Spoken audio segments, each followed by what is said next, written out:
Se eles não se acalmarem, já foi chamado uma força especial aí para entrar e eles vão acabar batendo e matando alguém.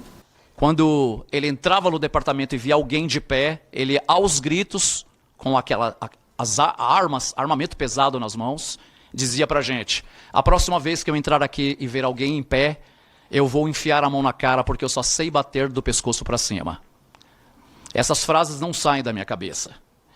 Mas talvez se eu não tivesse com esse microfone da VV8 no 8 de janeiro, se eu tivesse com o microfone da Globo, talvez eu não tivesse sido preso. 70 dias dormindo no chão, ao lado de um vaso sanitário, numa cela que caberia 9 pessoas e que quando eu cheguei tinha 32 homens que eu nunca vi na minha vida. Durante a minha cobertura eu presenciei, por exemplo, o Flávio Dino e a senhora Celina Leão, governadora em exercício, assistindo a toda a quebradeira da janela do Palácio da Justiça. Já denunciei isso várias vezes. Durante o período em que eu estive preso, quando eu voltei para São Paulo, eu fui informado pelos meus irmãos que eu tinha perdido os meus pais. Fala, gente bonita, como é que vocês estão conectados aí do outro lado da tela, beleza? É só o seguinte, foram chamadas pessoas na Câmara dos Deputados aí para falar sobre o que aconteceu na prisão do 8 de janeiro, né? Pessoas que foram presas aí, injustiçadas, né? E agora eles estão tendo a oportunidade de expor os maltratos, né? A falta de direitos humanos que aconteceu ali naquele dia 8 de janeiro. E teve um ex-repórter, né, da Rede Globo, ele relatou coisas assim inexplicáveis, né? Ele vai falar mais do que os outros, vocês vão ver aí, onde ele expõe até que ele viu lá, no dia 8 de janeiro, Flávio Dino na janela, né? Flávio Dino e outra pessoa ali estavam com ele e tal. E ele achou muito estranho aquilo ali e tal. Ele comenta também a hora que ele vai preso no QG ali de Brasília, né? A hora que os ônibus chegam, que o pessoal do exército cerca o povo e tal. Os maltratos que aconteceram dentro da Papuda, né? Coisas assim absurdas, né? Vocês vão ver aí em primeira mão. Chama a vinheta em 3, 2, 1, vamos embora pro vídeo. Vai lá. Em relação ao comportamento e o tratamento que nos foi dado pelos agentes, Samuel, chefe de pátio do Bloco 4, que disse para mim: vou entregar a sua bolsa, se você abrir a sua bolsa eu vou te enfiar a mão na cara. Senhor Reis, que passava nos corredores e dizia: virem de costas seus arrombados que eu não quero olhar para suas caras. Jogou um molho de chave que você precisa pegar com 2 mãos na cara de um colega preso, porque ele foi apoiar um colega autista que estava preso. Jota do Bloco 6, que nos tratavam como viados, como arrombados, com todo tipo de hostilidade possível, gritando conosco dia e noite, sem nenhum motivo. Júnior do GEAD é o departamento médico, que nós nunca recebemos atendimento médico. Eu me lembro que no primeiro mês de prisão, nós tínhamos uma médica atendendo a mais de 1.000 pessoas. E por sinal se declarava esquerdista quando as pessoas passavam por ela. Esse Júnior do GEAD, quando ele entrava no departamento e via alguém de pé, ele aos gritos, com armamento pesado nas mãos, dizia pra gente: a próxima vez que eu entrar aqui e ver alguém em pé, eu vou enfiar a mão na cara porque eu só sei bater do pescoço para cima.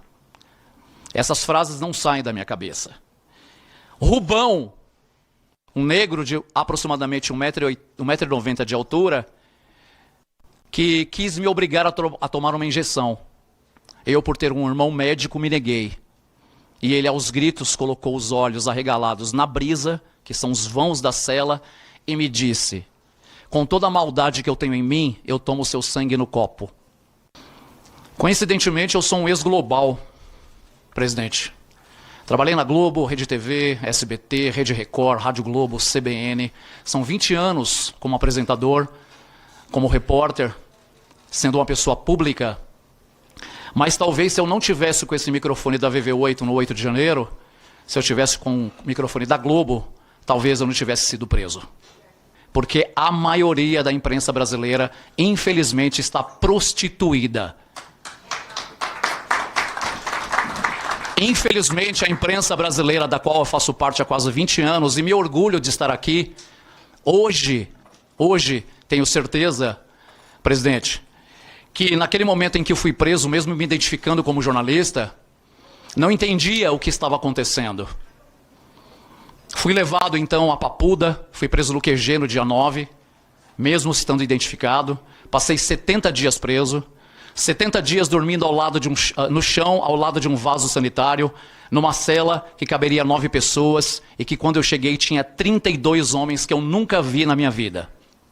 Tenho colegas, conheço todos os casos do 8 de janeiro. Todos. Eu respiro o 8 de janeiro 24 horas por dia. E eu tenho absoluta certeza que nós temos homens e mulheres de coragem para denunciar o que nós estamos denunciando, mas infelizmente não tem a possibilidade. E esse papel eu assumi dentro da Papuda, quando disse para aquelas pessoas simples que me procuravam para pedir orientação, até pela minha própria formação também em direito, que procuravam meu ombro como apoio, mas naquele momento eu não entendia o quão importante é o meu papel aqui hoje, como uma das principais testemunhas dessa grande farsa do 8 de janeiro. Durante a minha cobertura eu presenciei, por exemplo, o Flávio Dino e a senhora Celina Leão, governadora em exercício, assistindo a toda a quebradeira da janela do Palácio da Justiça. Ô Marcos, para que fique bem claro, você está confirmando aqui na nossa comissão que Flávio Dino e Celina Leão estavam exatamente na janela, tá certo? No dia do fato acontecido, no dia 8, assistindo a tudo. Você viu? Eu vi, eu gravei, inclusive isso está denunciado nas minhas redes sociais, né? E ele mesmo confirma, 2 dias depois, ou na mesma noite, se eu não me engano, numa entrevista ao Fantástico, ele mesmo confirma que eu estava aqui com Celina Leão. Ele diz o nome, inclusive, de outro servidor público que estava do lado dele. E nas minhas denúncias, inclusive, eu descrevo a roupa que ele vestia. Terno preto, gravata vermelha e camisa branca. Todos nós tivemos prejuízos imensuráveis. E se o senhor acha que a família do Clezão sofreu pela perda do Clezão e dos outros 7 colegas, Kleber, Éder, Antônio, Giovanni, Marco Aurélio e o Johnny, são essas pessoas que morreram em casa usando tornozeleira. Todas eu conheço. E eu, presidente, eu, deputado Polon, tive um dos maiores prejuízos da minha vida. E que eu nunca, por mais que nós vençamos essa batalha, e eu creio que nós vamos vencer essa batalha, porque nós estamos do lado da verdade. Nunca ninguém vai pagar as perdas que eu tive. Durante o período em que eu estive preso, quando eu voltei para São Paulo, eu fui informado pelos meus irmãos que eu tinha perdido os meus pais. Eu certamente, se no 8 de janeiro estivesse na Globo, deputado, eu teria produzido 100 Globos Repórteres. Mas a Globo não estava lá e não está até hoje para contar essas histórias. Então, o QG às 6 horas da tarde estava cercado por tanques de guerra, carros e caminhões lotados de soldados em cima. E óbvio que a curiosidade do repórter, eu fui tentar apurar, né, o que tinha acontecido, enfim. A hora passou, quando eu fui olhar no relógio era 11h30 da noite, uma pessoa gentilmente de uma barraca do Pará, me ofereceu a possibilidade de eu carregar o meu celular na barraca. Então, quando entrei a essa barraca para carregar esse celular, me ofereceram uma comida, porque eu realmente também estava com fome. E naquele momento, fica por aí. Você já vai embora amanhã? Acabei aceitando o convite e acabei dormindo na barraca. Dormiria na casa do meu amigo, mas resolvi dormir na barraca. Na manhã, nós somos surpreendidos com o QG todo completamente cercado. Me dirigi a um comandante, não sei o nome dele até hoje. Aliás, vamos fazer uma retificação. Já apurei quem é esse cidadão, porque a imagem dele está muito gravada na minha memória. Mas no dia ele estava sem a tarjeta de identificação. Fui até ele, me identifiquei e perguntei o que estava acontecendo. A resposta dele era exatamente essa: entrem nos ônibus, entrem nos ônibus. E eu disse a ele: entrar nos ônibus para quê? Para onde essas pessoas serão levadas? Eu sou um jornalista e estou aqui fazendo a cobertura das manifestações. Rapaz, entrem nos ônibus. Aí eu indaguei. O senhor entraria em um ônibus sem saber o destino? Ele disse: vocês estão aqui há quase 70 dias. Vocês já tiveram um problema com o exército? Eu falei: não, eu não estou aqui há 70 dias. Eu cheguei aqui ontem. Eu tenho o direito de saber para onde essas pessoas serão levadas. Entrem nos ônibus, e começou a chorar. Eu sei quem é esse cidadão, eu já identifiquei, eu tenho o nome dele. E eu disse para ele: guarde bem o meu rosto. Guarde bem o meu rosto e o meu nome. Pode passar 1, 2, 3, 10 anos. Eu virei atrás do senhor. O senhor sabe o que o senhor está fazendo. Dali fomos levados então para a base da Polícia Militar. Tem outros dados muito importantes que aí num outro momento eu posso detalhar para os senhores, porque senão, se eu for falar aqui todos os detalhes, nós ficaríamos aqui 2 horas. Coisas muito graves que aconteceram. Você encaminha para a subcomissão, faça um arrazoadozinho histórico, passo a passo. Foi exatamente isso, vereador. Foi exatamente isso. E ali fomos levados para a prisão e lá passei 70 dias. Galera, vocês estão vendo aí o quanto é sério, né? É um caso muito sério, realmente, tudo isso que aconteceu aí no dia 8 de janeiro. A gente vê esse repórter aí falando uma coisa absurda, né? E realmente, nós precisamos nos posicionar mais ainda. Porque, como ele disse isso, a gente tem certeza que isso vai acabar. Agora, quando, né? Nós estamos do lado da verdade. Então, assim, a verdade, ela sempre prevalece. Não adianta, né? Não adianta tal, só que essa verdade pode demorar muito mais, né, se nós não nos posicionarmos, tá ligado? Mas realmente precisamos dar um fim nisso, né? O Brasil tá estagnado, tá parado, né, nessa história aí. E quando eu entrava para visitar os meus, era horário de refeição, vinha um cheiro horrível por aqueles vãos das paredes ali, e muitas das vezes, né, a gente olhava, ia conversar com tinha alguns policiais militares presos ali, e às vezes eles abriam a marmita e mostravam. Eu saía vomitando de lá, porque a comida era podre. E nesse dia, quando eu recebi a carta do Max, dizendo que eles encontraram um pedaço de rato na marmita, eu pensei, o que mais falta acontecer para eles aqui dentro?